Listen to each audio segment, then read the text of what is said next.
भी साथ आ जाते तो हम तो एक ही बाप की संतान है।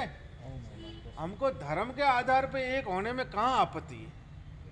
हमारा एक ही धाम हो, हमारा एक ही ध्वज हो, हमारा एक ही संत हो, ऐसा हम अगर चले तो देखो आप क्या शक्ति मिलती है, क्या शक्ति बनती है, एकत्व की शक्ति कितनी होती है। और बिखरे बिखरे तो ये तो हमारे राजनीतिक लोगों ने हमको तोड़ा है। राजनीतिक लोगों का षड्यंत्र था, कहीं ये सभी एक हो जाएंगे, तो आज भी वो तोड़ने काम करते हैं। वो राजनीतिक लोग ही तोड़ते हैं, और हम तो धर्म के आधार पे आए, हम तो सबको जोड़ने आए, सबको एक परिवार में बैठाने के लिए आए। संत का काम ही यही होता है, जोड़ना। तो हम तो हर व्यक्ति के लिए आए। मेरे लिए तो मात्र कुमार है, मुझे तो न कोई कुमावत है, न कोई प्रजापति है, न कोई ऐसा नहीं है, न पटेल है। पर क्या करें, मजबूरी है। ये सभी अभी नहीं लिखेंगे तो वो हमारे निकट भी नहीं आए। कुमार लिखेंगे तो वो हमारे निकट नहीं आए, ये समस्या है। अब उनकी संख्या अधिक है, अगर हम उनके निकट नहीं आएंगे तो वो हमसे वंचित रहेंगे। जो कार्य हम करना चाहते वो कार्य हम भी नहीं कर पाएंगे, वो हमारे विरोधी हो जाएंगे। जहाँ बैठेंगे वो हमारा विरोधी करेंगे। पर हम तो धर्म के आधार पर समाज को एक धर्म ध्वज के नीचे संगठित करने आए।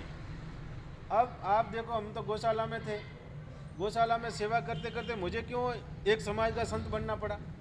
भाई सब समाज के संत रहते, सारे लोग आ कहते महाराज जी हमारे, महाराज जी हमारे। तो आज मुझे कहेंगे किन के संत है, बोले कुबारा साधु है, ऐसा ही कहेंगे ना। अब कहाँ तो हम सबके साथ में थे, अब हमको कहेंगे किन के साधु, बोले कुमारों के साधु है। तो ऐसी सभी बहुत सारी बातें हैं। आप मेरे ऊपर विश्वास करिएगा, पर पहले से कोई कमेंटमेंट मत करिएगा। महाराज जी हम आपके साथ में तभी आएंगे जब आप ऐसा करोगे। तो फिर सजना कमेंटमेंट में तो फिर व्यापार सौदा होता है, फिर आस्था श्रद्धा नहीं रहती।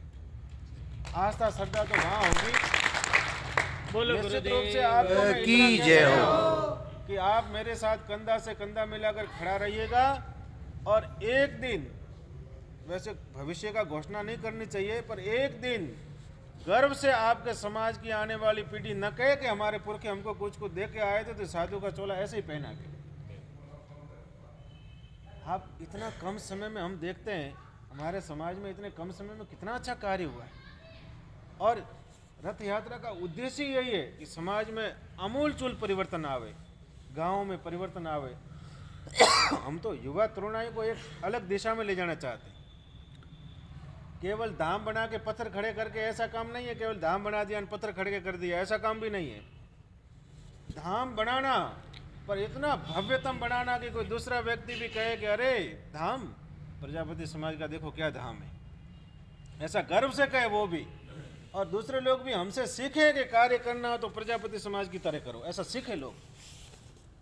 उसके लिए तो सबको कार्य करना पड़ता है। अकेला व्यक्ति कुछ नहीं कर सकता। प्रभु मैं अकेला कुछ नहीं कर पाऊंगा। लो आज मैं अकेला बालूत्रा में आके बैठ जाता तो क्या करता। आप सब इतने सामने विराजे तो मुझे भी कितना गर्व से सीना फूलता है। अरे मेरे कार्य के लिए, मेरे समाज के कार्य के लिए मेरा कार्यकर्ता कैसे मेरे साथ खड़ा है।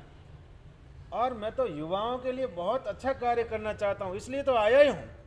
हमारा तो लक्ष्य है कि युवाओं को एक सही दिशा में ले जाना। अभी साहब निवेदन कर रहे थे कि महाराज जी व्यसन मुक्ति का, तो हमने तो ऐसा पहले से संकल्प कर रखा है कि हमारे समाज में पूर्ण रूप से व्यसन बंदी हो। पर हम बुजुर्गों के ऊपर ज़्यादा दिमाग नहीं खपाना चाहते। बुजुर्गों को हम नहीं बदल सकते। अगर हमको कार्य हमको करना, पर बुजुर्गों को साथ रखना, क्योंकि इनके जीवन के लंबे अनुभव है। इनमें कोई दोष हो सकते हैं, पर हम इनको किनारे करेंगे तो कल हमारा इच्छा नहीं लगेगा। इसलिए इनके जिनके जीवन के अनुभव लेने और कार्य तो हमको करना, पर राय इनसे लेने। आप कार्य करोगे तो बुजुर्ग कभी आपको मना ही नहीं करेंगे ये कार्य मत करो। घर में माता पिता होते हैं, माता पिता को पूछ के हम कार्य करते हैं तो माता पिता कितने प्रसन्न होते हैं। और प्रभु समाज में कार्य करते हैं तो सर्वथा कभी एक राय नहीं बनती है। कल प्रधानमंत्री जी कह रहे थे, परसों के राज्यसभा में उनकी उद्बोधन था, बड़ी सुंदर बात कही उन्होंने कि कह रहे थे सभी लोग कहते हैं कि कानून गलत आ गया, कि पहले पूछा नहीं गया और आनंद फानंद में ले आए। बोले कि अपने घर में ब्याह होता है, अपने घर में ब्याह में कब कोई घरवाला एक व्यक्ति नाराज़ हो जाता है, दो व्यक्ति नाराज़ हो जाते, पता नहीं लगता है कैसे नाराज़ हो गए। जब घर में ऐसा हो जाता तो हम तो इतना बड़ा हमारा कुनबा है, बड़ा परिवार है, उसमें नाराज़गी हो सकती है। और हमने जो किया वो सही किया ऐसा थोड़ा ही है, हमने किया वो सही नहीं किया।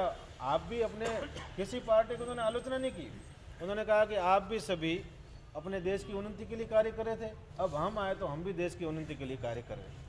और हम 100% नहीं कहते कि हम ही सही कर रहे हैं, हमसे भी गलत हो सकता है। और ऐसा भी नहीं कह रहे हैं कि जो हमने कर दिया वही सही है, आगे कोई बदल नहीं सकते, ऐसा भी नहीं कह रहे। तो यही बात समाज में लागू होती है। अपन कर रहे हैं, कोई अपन ऐसा 100% नहीं कहते हैं कि भाई हमसे कोई गलती नहीं हो सकती, हमसे भी गलती हो सकती है, कार्य करें उनसे गलती भी होवे। फिर हम ऐसा भी नहीं कह सकते कि हमने जो नियमावली बना दी वो अंतिम नियमावली, ऐसा भी नहीं। उसमें समय समय पर परिवर्तन, जैसे जैसे समाज की मांग होगी ऐसे परिवर्तन होंगे। हम निवेदन कर रहे थे कि हम युवाओं के लिए बहुत अच्छा कार्य करना चाहते हैं, युवाओं का एक अलग संगठन खड़ा करना है, वो भी इसी काल में करना है। उसके लिए क्या करेंगे, युवाओं का अलग एक फॉर्म बनाएंगे, वो अलग फॉर्म भरेंगे युवाओं का। फिर एक बार हमारे पास में 10,000, 20,000, 30,000 युवाओं का हमारे पास में डाटा कलेक्शन हो जाए, तब तक अपना धाम भी बन के तैयार हो जाए। हम वहाँ पर समय समय पर युवाओं के शिविर करना चाहते हैं, संस्कार शिविर। अगर हमारे तहसील के मान लो 2,000, 5,000 युवाओं में से 500 युवा भी वहाँ रह के आए 5 दिन, फिर आप देखो समाज में कैसा परिवर्तन आता है। हम समय समय पर युवाओं के शिविर करें, समय समय पर बालिकाओं के शिविर करें, समय समय पर अधिकारी कर्मचारियों के शिविर करें, समय समय पर व्यापारियों के शिविर करें, समय समय पर मातृशक्ति के शिविर करें। अगर ये हम रचनात्मक वहाँ कार्य करेंगे तो आप समाज में देखो कैसा परिवर्तन आता है। अब ये सारे कार्य करने के लिए पहले घर तो मजबूत चाहिए, अगर घर न हो तो कार्य कैसे करें। मान लो आज अपने पुरखों ने समाज की जगह न रखी होती, हम बैठ के मीटिंग कहाँ करते, किसी दूसरे का घर ढूंढते क्या। तो हमारे पुरखों ने जगह रखी थी, इसलिए हमें आज बैठे हैं।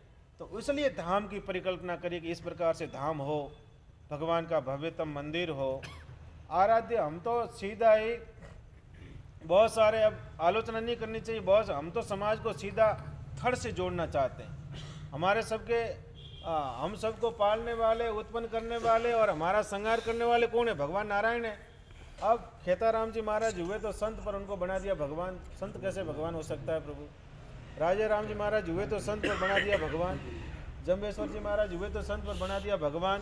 अब यहाँ देवासी समाज में जैतेश्वर भगवान हुए, संत पर बना दिया भगवान। में संत है, भगवान तो भगवान ही होता है, भगवान की तो।